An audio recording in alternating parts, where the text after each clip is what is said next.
wabarakatuh. Perkenalkan, nama saya Fauziah Qurratu Ain, NIM 103091104. Pembuatan video kali ini digunakan untuk memenuhi tugas akhir mata kuliah psikologi anak.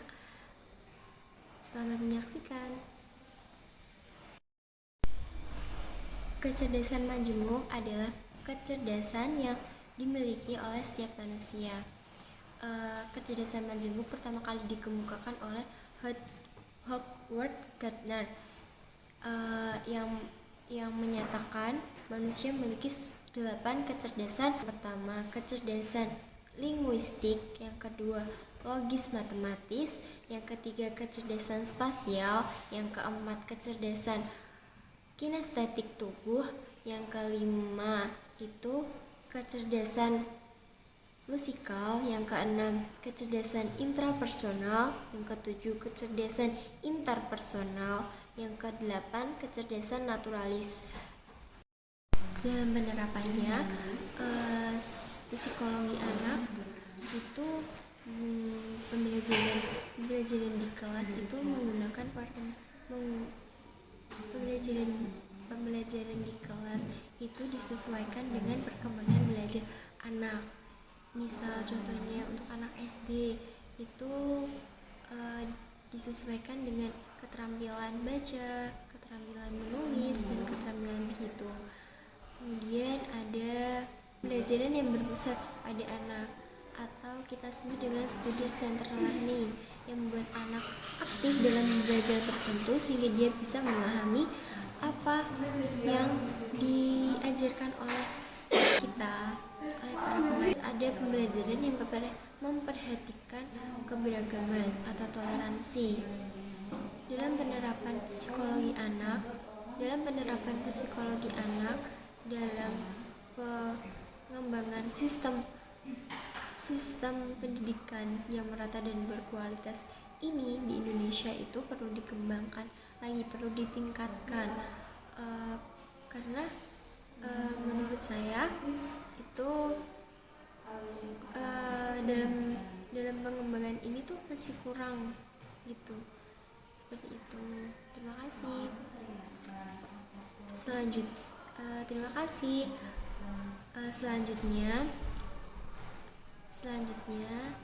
Selanjutnya saya akan menjawab pertanyaan yang kedua, yaitu tentang bagaimana sih pengenalan konsep kecerdasan majemuk dan metode pembelajaran yang sesuai dengan kebutuhan individu untuk meningkatkan mutu pendidikan. Langsung saja saya jawab. Kecerdasan majemuk adalah kecerdasan yang dimiliki oleh setiap manusia.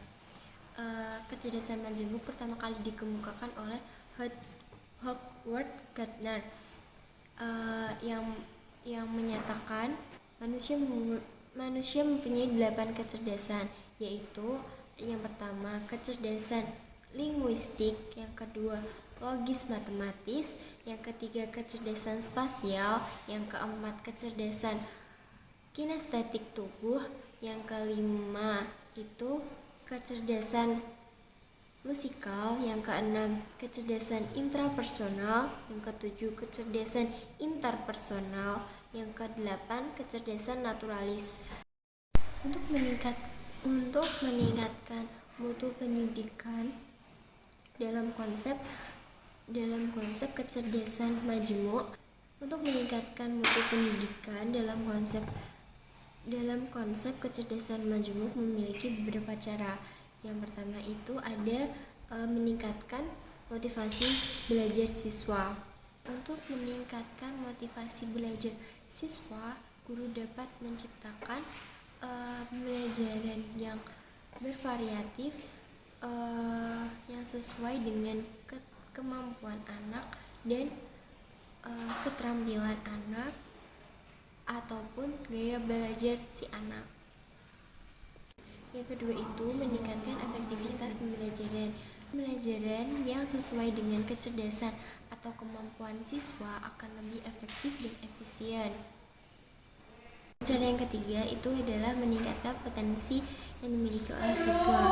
Setiap siswa itu memiliki potensi yang berbeda-beda. Jadi guru harus harus memahami 9 konsep kecerdasan majemuk.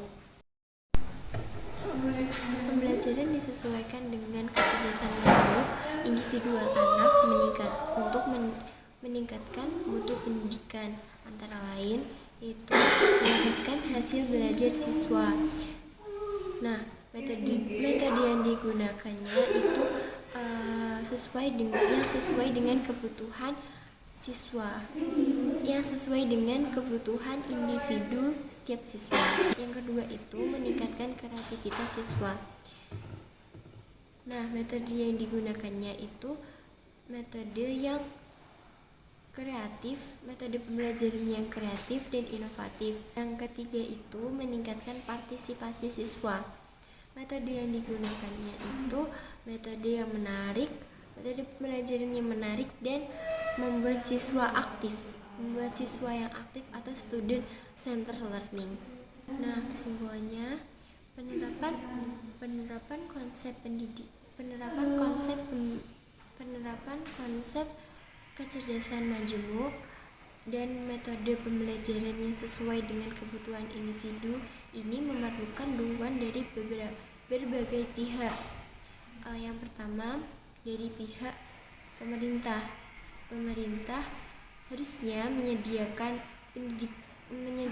kurikulum dan sarana prasarana yang sesuai dengan kebutuhan peserta didik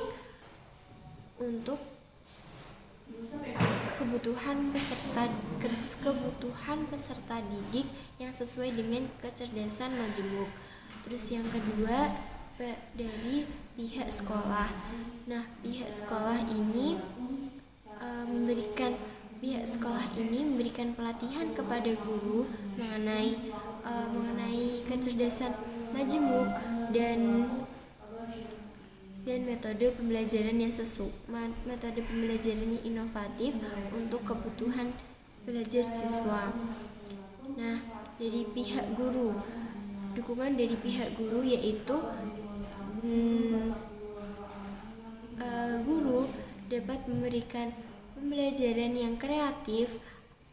Guru dapat mengembangkan pembelajaran yang kreatif dan inovatif untuk meningkatkan kecerdasan majemuk yang dimiliki oleh siswa, meningkatkan potensi yang dimiliki oleh siswanya juga. Lalu dukungan yang terakhir harus diberikan oleh orang tua untuk mendorong dan mendukung anak untuk mengembangkan potensi yang dimilikinya secara maksimal. Terima kasih. Segitu saja yang dapat saya sampaikan. Saya mohon maaf yang sebesar-besarnya. Wabillahi taufiq wal hidayah. Wassalamualaikum warahmatullahi wabarakatuh.